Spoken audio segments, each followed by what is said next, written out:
So today I thought I'd go over kind of a subject that has come up a couple of times. I've had people ask me about it, and I thought I'd go over this in better detail. So a lot of people, when they start out, right, you're gonna have access to like all the free to play SR heroes, and eventually you'll acquire like these higher tier SSR heroes, right? And one of the things that people from time to time ask me is, do I have a set of gear for every single hero? Should I have a set for Molly, a set for Sergey, a set for, all these heroes? And my answer has always been the same. Have one set for infantry, one set for range, and one set for lancers. Not three more sets, just three sets. Three total. Not six, not nine, not 12, not 15. Three. And so I don't know. It's the discussion has always been around like, okay, but yeah, but so does that mean I should I wear gear on Sergey? Or should I have gear on Jesse? And it's like, well, that depends on what level they are, right? If you've got the max level and you're already at that point where like, okay, you've got a Molly, for example, that's fully starred out. Okay, you notice how it says 200% Lancer attack, 200% Lancer defense, fully starred out, right? Okay, take, for example, you look at Jessie, a comparable hero, right? But yet, when you look at her stats, it's 140.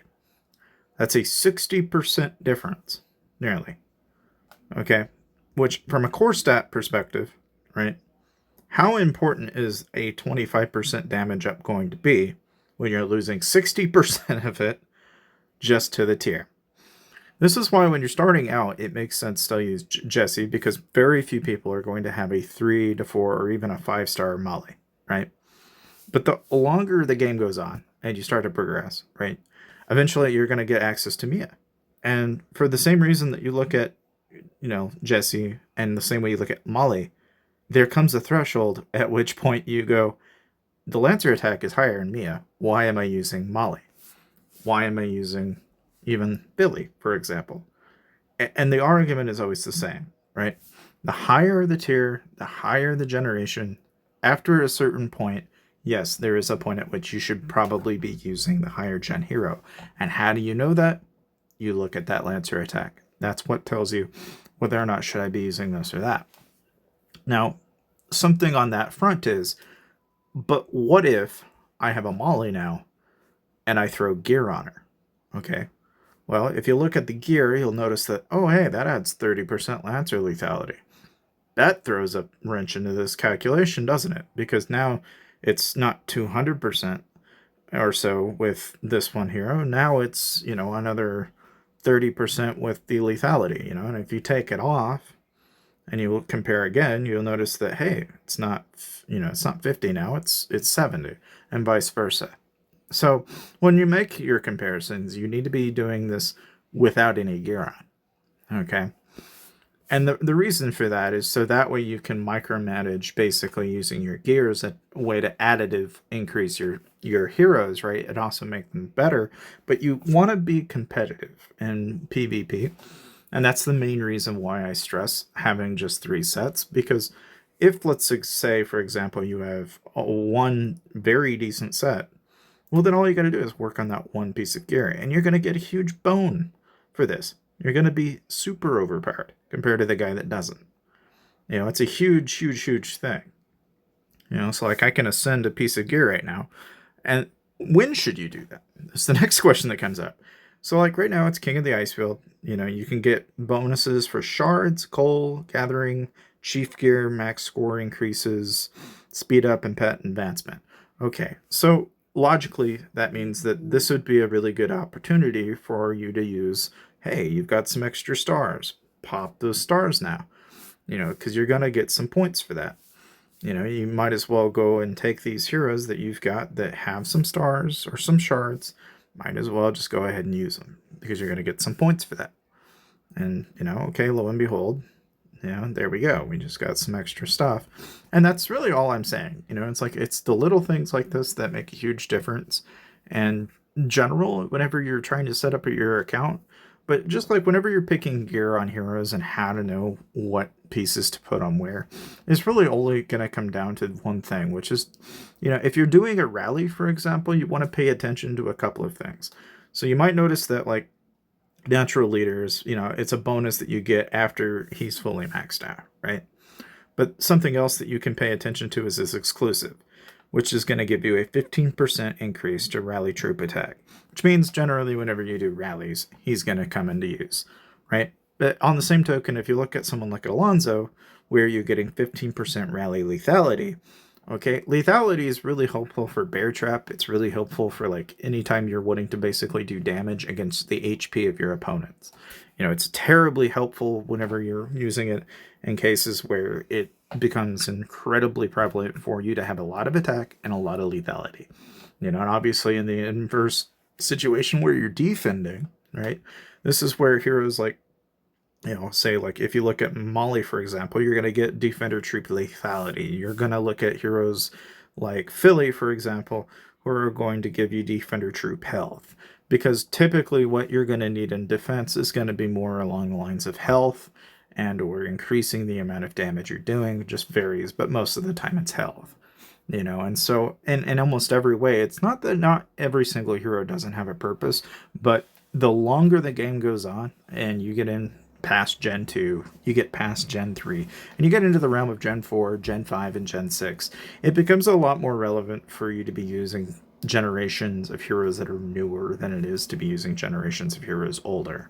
And so this is why the emphasis on, having, say, a Philly with a maxed out exclusive is like, it's temporal, right? It's only useful when you're in Gen 2. And by the time Gen 3, it'll still have some use, but by Gen 4, it becomes less useful. It becomes less relevant. And this is why when you look at your gear and you're trying to decide what do I upgrade and how, why should I upgrade it, you got to think in terms of what it is you're doing, right? If you're increasing this gear, you're increasing infantry lethality. If you increase this gear, you're increasing infantry health. Obviously, the troops that are going to be in your front line are going to be infantry, and your mid line, it's going to be lancers, and your back line, it's going to be marksmen. And generally, how most of the game's mechanics work is infantry will get hit, so they're going to lose and die faster. Therefore, increasing health makes sense.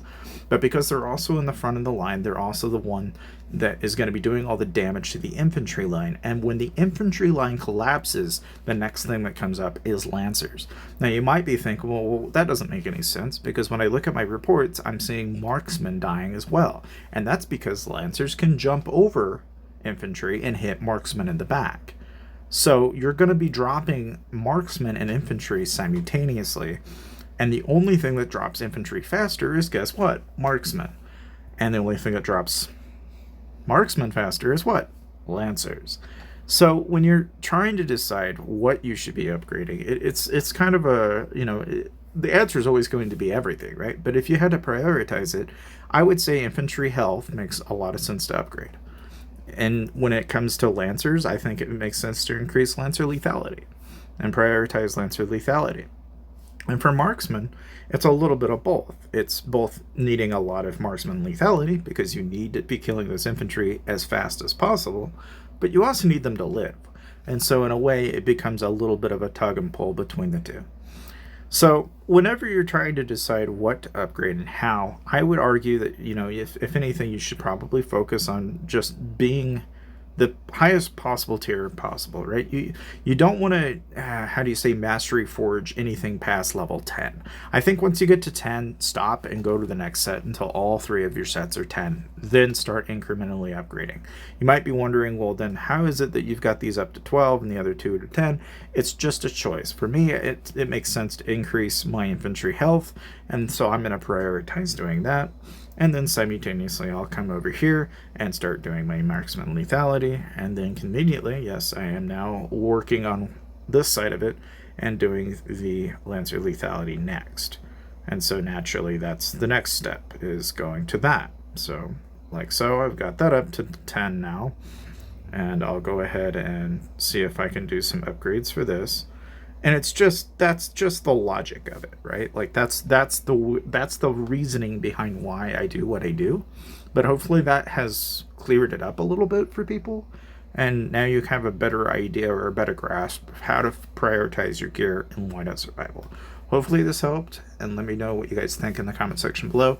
If you have any tips or advice, feel free to sprinkle them in the comment section, because I'm sure, while this is the way I'm doing it, by no means is it law. Like, this is ultimately one of those things that you can do however you want. Of course, one of the things that I guess I could point out is with the drill camp, I'd always prioritize getting your SSR heroes up to 80.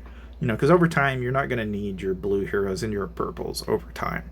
Now, if you're free to play, that may vary. It just depends on how many shards you have. And the big thing I would say is conserve the number of mythic shards you have, because you're going to need them. You need like 600 to be really, truly, like, to fully max a hero, even. So, more or less, you really got to prioritize conservation as well. But all the same, just like that, though, for King of the Ice build, I only need 20 or 30,000 more points. I'll probably just go ahead and drop, let's do some wild marks real quick, just for fun, right? Because again, the idea is you always want to level these as much as you can. There's only so much you can do, but, again, the idea here is, I'll go ahead and just do auto. Auto is an easy peasy way of doing this without having to do any work. Because really all you're doing is every time it's green, refine. If it's red, refine until you get to green, and then refine. It's like, it's not terribly complicated, but auto is like the easiest way, brainless way to do this. Because auto is going to do it for you. But just like anything, guys, I emphasize this though because I feel like to me it's simple, but I imagine maybe it's not for everybody, and so for that reason, hence the video. But hopefully with some luck you kind of get the idea, because what you're trying to do is you want to do these upgrades and stuff like that during events like King of the Ice World, for example, and you want to conserve this stuff.